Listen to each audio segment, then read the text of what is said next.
ओमज्ञानतिमिरान्धस्य ज्ञानाञ्जनशलाकया चक्षुरुन्मीलितं येन तस्मै श्रीगुरवे नमः। नमो ॐ विष्णुपादाय कृष्णप्रेष्ठाय भूतले श्रीमते भक्तिवेदान्त स्वामिन्निति नामिने। नमस्ते सारस्वते देवे गौरवाणी प्रचारिणे निर्विशेषा शून्यवादी पाश्चात्यदेशतारिणे। जय श्री कृष्ण चैतन्य प्रभो नित्यानंद श्री अद्वैत गदाधरा श्रीवासादि गौरभक्तवृंद। हरे कृष्णा कृष्ण कृष्ण हरे हरे, हरे Ram Ram Ram Hare Hare.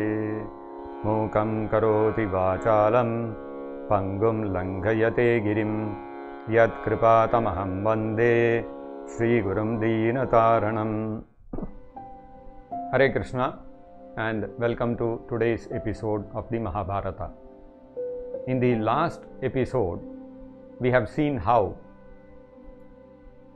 Balaram had decided to fix the marriage of his younger sister Subhadra with Duryodhana.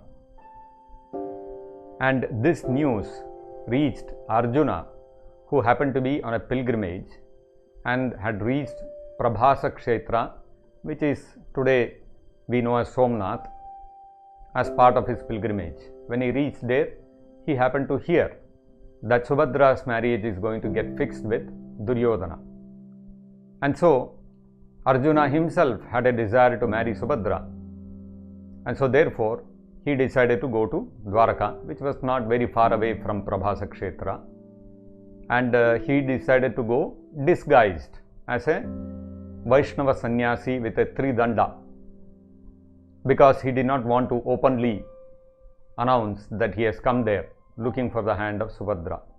So that is how Arjuna went to Dwaraka. And what happened there is what we will see today. Today's episode, we begin with the story of King Raivata. King Raivata was the son of King Revata. And this King Raivata was ruling over a kingdom in which the main city of his was located on a hill. And because of he being the ruler of that kingdom, that hill or that mountain came to be known as Raivataka mountain or Raivataka hill. This Raivata had a daughter by the name Revati. When this Revati grew up, she was a beautiful and well qualified girl. King Raivata thought that I have to look for a suitable groom for my daughter.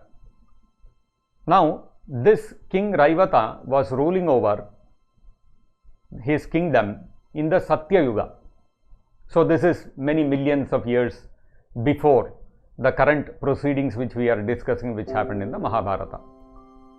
So, this King Raivata thought, now for me to find a suitable husband for my daughter, I have to take the advice of somebody superior.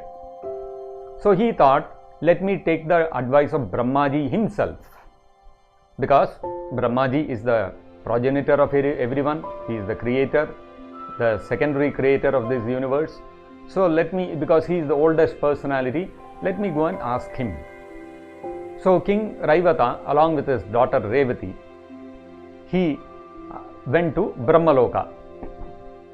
When he approached Brahmaloka and he came to the assembly of Lord Brahmaji, at that time it so happened that Brahmaji was witnessing a song performance by some Gandharvas. Actually, in the Gandharva Loka, there are 5 very important or most important chief Gandharvas. One of them is Tumburu, and so like that there are 5 people, of which 2 of them are Haha and Huhu. So it so happened that at that assembly of Brahmaji, Haha and Huhu were performing some musical glorification of Lord Vishnu, Lord Krishna in front of Brahmaji, and Brahmaji was witnessing this. He was participating in this. So when King Raivata entered, Brahmaji asked him to sit down and wait till this performance gets over. So King Raivata along with his daughter in tow, they both of them sat down, and for some time Haha and Huhu were singing the glories of Krishna, Vishnu. And once they finished, then King Raivata came forward to Brahmaji, paid his obeisance, offered him his respects, and then he asked Brahmaji that I want a suitable husband for my daughter Revati.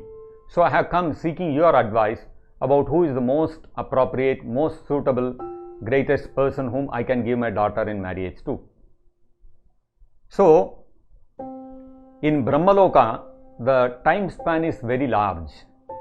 As we have seen, 12 hours of Brahmaji is equal to 43,20,000 into 1,000 years of hours on this earth.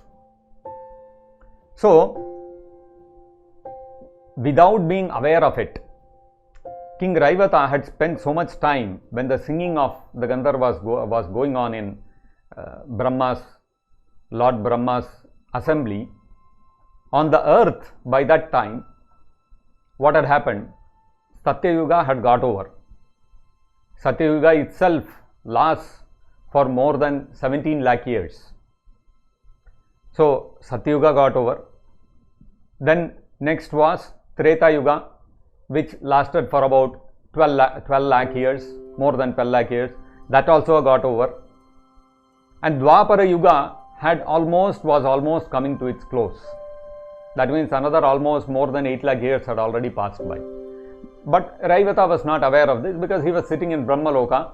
The passage of time you cannot make out. So he was not aware of what is going on the earth.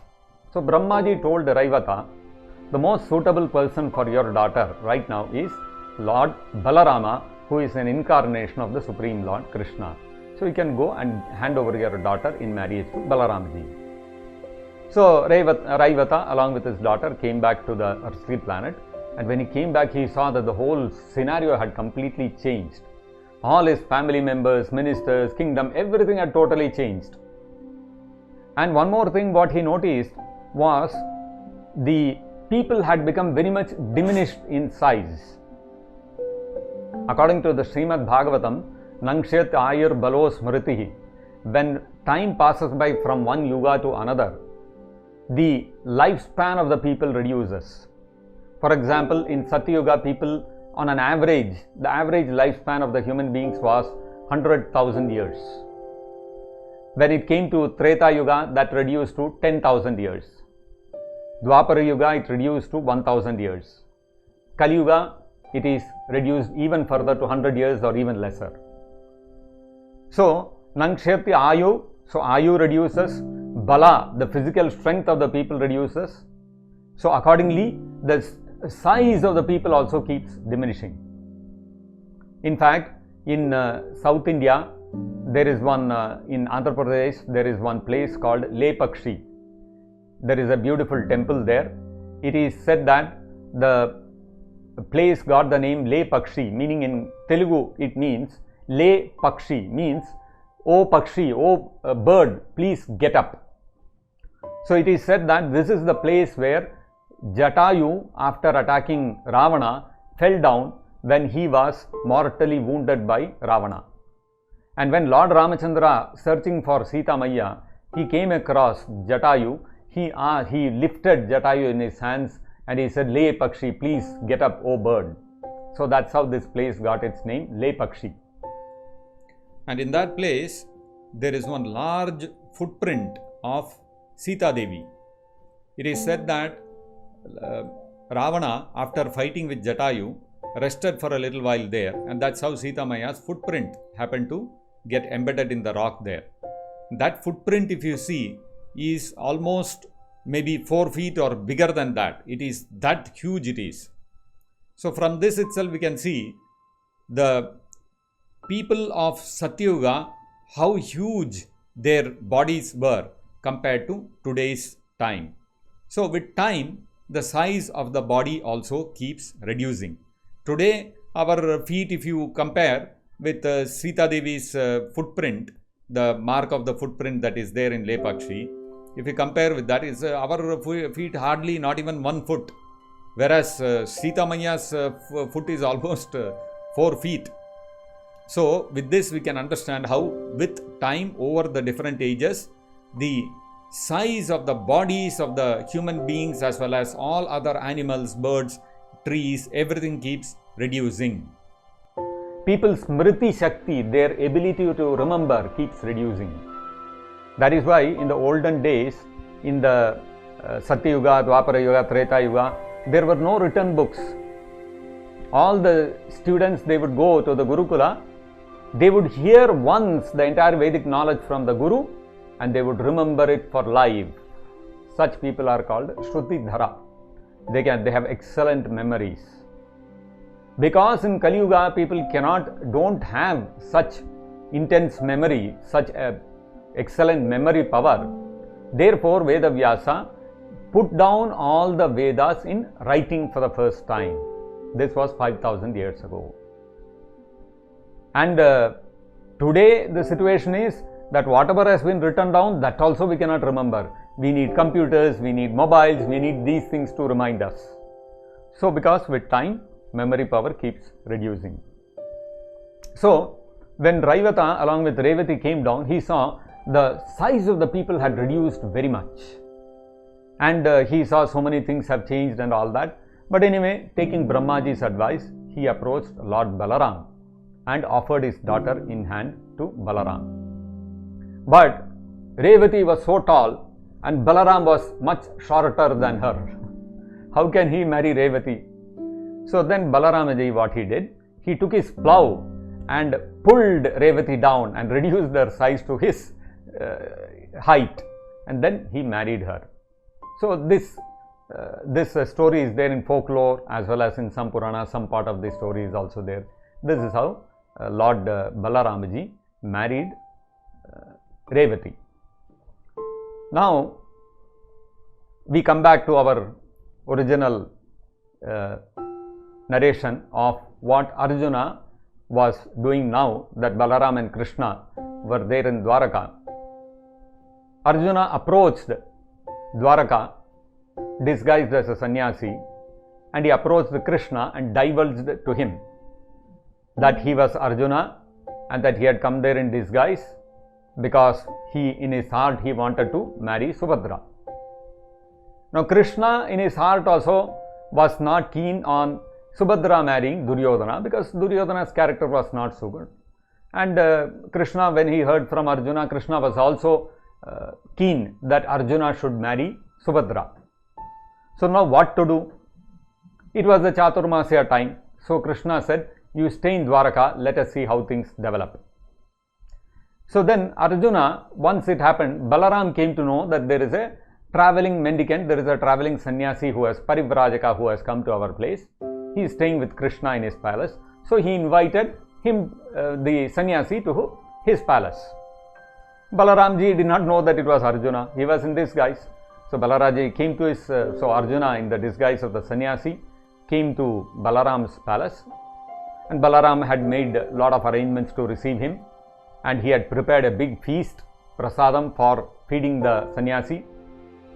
And then Balaram, being very affectionate towards his sister, younger sister Subhadra, he called her to serve the sannyasi the prasadam so that she could get the blessings of the sannyasi by serving him. So Subhadra came forward, and Subhadra was also very beautiful, very intelligent, but at the same time she was simple at heart. So she came following her elder brother's instructions, and she served the various kinds of prasadam to this sannyasi. But while serving the sannyasi, Subhadra noticed that this sannyasi was constantly staring at her from the corner of his eyes. And she could also see that this sannyasi was quite young, and his body was also quite well built, and he was very beautiful to look at. Although there was beard, moustache and matted hair and all that, but still she could make out his features are very beautiful and he was looking quite bright. So she also got a little attracted to him and she was also smiling. Now when Arjuna saw this, Arjuna understood, okay, Subhadra is definitely, she appreciates me, she will not mind marrying me. Now after honoring the prasadam and all that, Arjuna again went back to his residence, and then Arjuna and Krishna consulted Vasudeva and Devaki that Arjuna has come here in the disguise of a sannyasi and he wants to marry Subhadra, but Balaramji is unwilling. So Vasudeva and Devaki said, we are very happy if Subhadra marries you, but then Balaram has already decided that she should be wedded to Duryodhana and we cannot go against him. So now what to do? So then Krishna advised Arjuna that, you see, best is that you kidnap Subhadra. You take her away by force, because otherwise to convince Balaramji not possible. Dauji is not going to listen to anyone. He has made up his mind. So better is you abduct Subhadra. Now how to abduct her? Because Dwaraka is such a fortified place, it is in the middle of the sea, nobody can enter, nobody can go without proper permission and the notice of all the elders. So Krishna said, you wait for a little while. After a few days, there is some puja in some temple at a certain location outside Dwaraka, which Subhadra is going to visit. When she is on the way there, you can abduct her. So then on the scheduled day, Subhadra set out to visit a temple in the Raivataka mountain. This is the same Raivataka mountain over which King Raivata had ruled over. And this Raivataka mountain, today it is known as Girnar. So this Girnar, today it is in Gujarat. It is about 200-250 kilometers from Dwaraka. So it is about 3-4 hours journey from Dwaraka to this Girnar, or that day it was called as Raivataka hill. So Subhadra was going on the way to Raivataka hill, and taking that opportunity, Arjuna removed his disguise. He also came on a chariot and he forcibly took away Subhadra, and Subhadra was also very happy to go with Arjuna. Now after this incident happened, those who are accompanying, all the other women who are accompanying Subhadra, they all went back to Dwaraka and they informed everyone that like this, when we were on the way to Raivataka along with Subhadra to the temple, Arjuna came and abducted Subhadra. So when Krishna heard this, Vasudeva heard this, Devaki heard this, they were all quite happy. But Balaram's anger came out with full force. His eyes became red, he became angry. He took up his weapons and called all the army and said, come on, let us go. This Arjuna, how emboldened he has become. How can he become so bold enough to abduct my sister like this? The Yadava reputation, the reputation of the Yadava dynasty is at stake. We will not allow this to happen.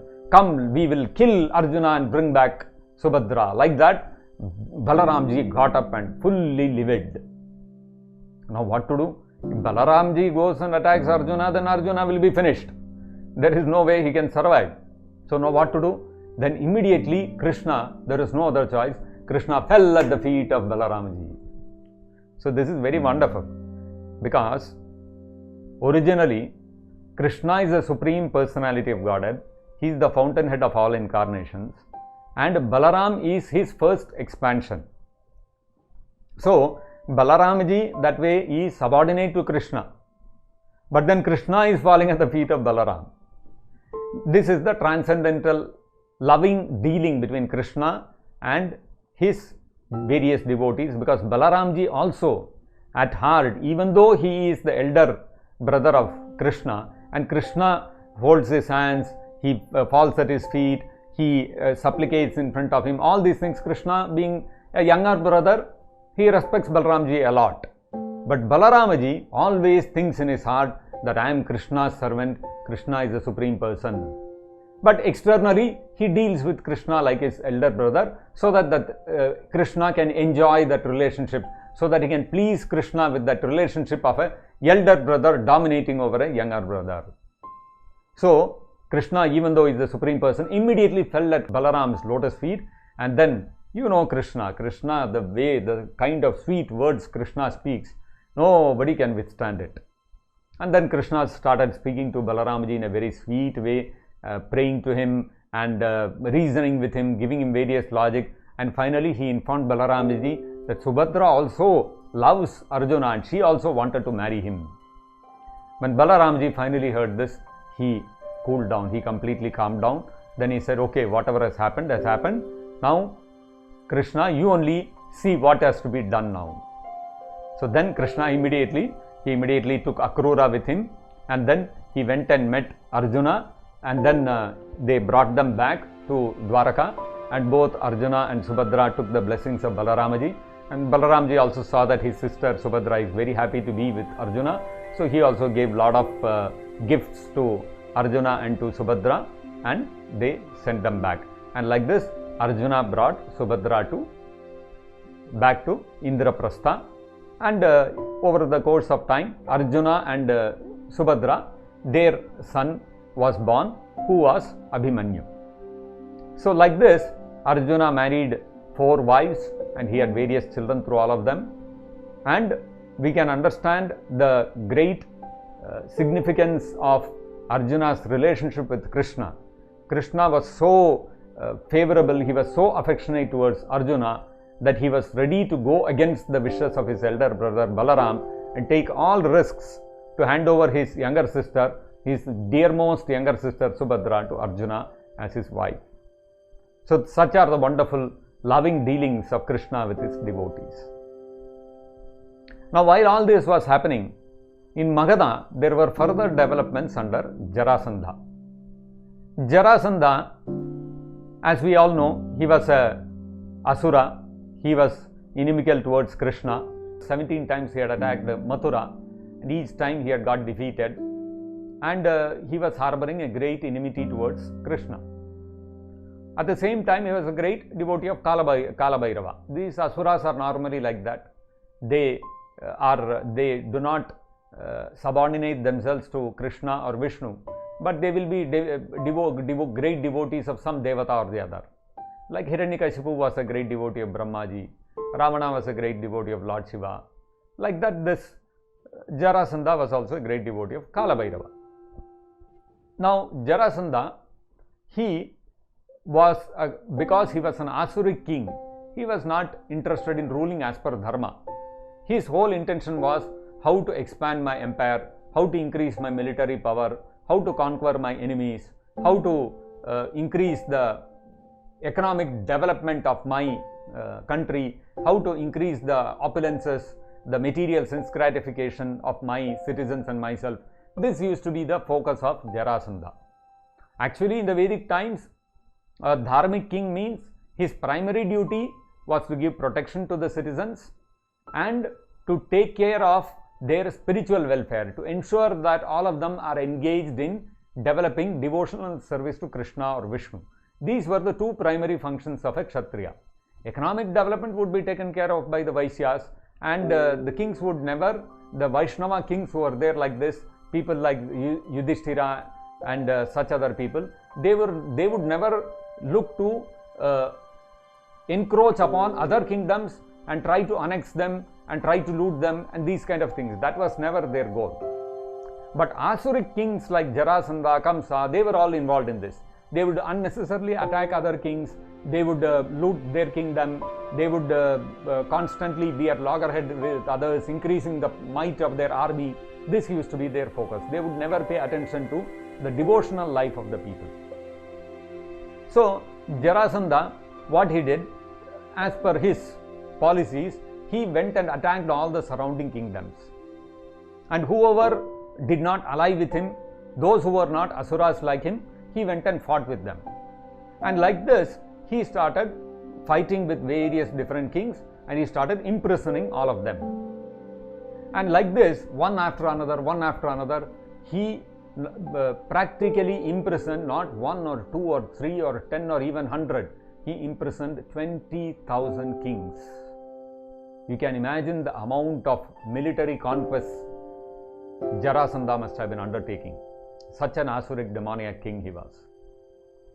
Now, behind the imprisoning of these 20,000 kings, it was Jarasandha's intention was not just some political thing that let me catch them and imprison them, keep them in the dungeon because they are not aligning with me, they are inimical to me. That was not the just that much was not the intention of Jarasandha. Jarasandha had a much bigger nefarious plan. His intention was Jarasandha wanted to conduct a mass human sacrifice for Kala Bhairava. And so for that he was collecting all these kings and imprisoning them, and because his intention was 20,000 kings he wanted to sacrifice to Kala Bhairava, and by this he wanted to appease him and get different kinds of various fearful powers by which he could terrorize the whole world. That was Jarasandha's larger plan. Such an evil plan it was. So now all these 20,000 kings who were in the dungeons of Jarasandha, they were highly mistreated, they were tortured, they were kept in inhuman conditions, and they were all suffering like anything, and because of being in such conditions they had become diseased, their bodies had become frail, they were not able to think properly, they were not getting proper food, and they were really distressed. So all these 20,000 kings who were in the dungeon, they started discussing amongst themselves how to become free from Jarasandha's grip, how to escape from his clutches.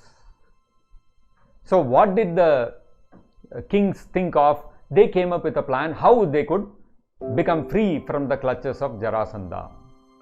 Actually, none of them could stand in front of Jarasandha in warfare. They were not powerful enough. So they had to find somebody who would be powerful enough to defeat Jarasandha and free themselves. So what did the kings do? What plan did they think of to gain their freedom? Please join us in the next session of the Mahabharata to know about this. Thank you. Hare Krishna. Jagat Guru Srila Prabhupada Ki Jai. Nitai Gaur Premanande Hari Hari Bol.